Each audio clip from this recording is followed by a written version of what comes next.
mfethu ngorosesibhorene ishasha uThabana ususele futhi ukukhuluma uyayibuza ukuthi indaba umnumzane Jacob Zuma enze ngathi izwe uyaqala ukuliphatha kwanye uyaqala uba kwiposition lapho khona engasiza khona abantu lapho khona engaqeda khona inkohlakalo atakule abantu awakhiphe ezinkingeni akaqali phela manje nakwenziwa yini ukuthi enze singathi uyaqala. By the way, asingena khona ngamagama lesophonethe nezwelo uThabana lapha ngokuthi uthini because abantu abaningi lento ibashebe khuluma non-stop, some are disagreeing, some are agreeing, some are saying, wow, it's going crazy, it's going bananas, by the way.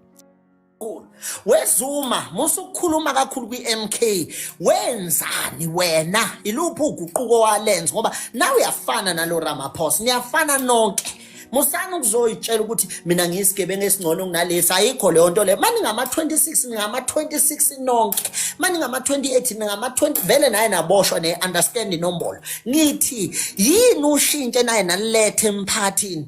ngoba nawe wakhishwa sekuyinkinga kwathiwa Zuma must fall ayikho into ongasitshela yona wena manje usuzama ukuthenga inhliziyo zabantu usuthi mabahambe siyakubona nina Zuma nalento yokubheka ukuthi umoya ubhekaphi niyakwazi mkhulu ukuthi nibheke ukuthi umoya ubheka ngakuphi bese nibambelele ngathi niyaseka ngalapha ayikho into osiseka yona na uke wahlala eParliament wenzani wenzani yini eniyenzile ngosomathuba nini senzenze ngathi nihambisana noPhayile uMthakathi kanti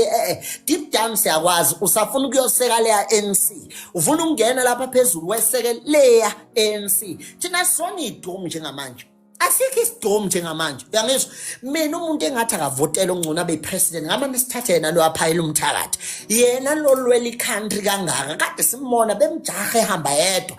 samana siseke yena ongcono nina nonke nje fuse fof indaba yenu ngoba ningamasimbi ezinto yabona ngama nesithathe uMancinzo ongcono abe president umuntu oyinkosi okwazi ukucabanga abantu abamnyama ngoba uMancinzo yena onakekela abantu abamnyama kuyimanje ngisho isilo asisibhekile qobo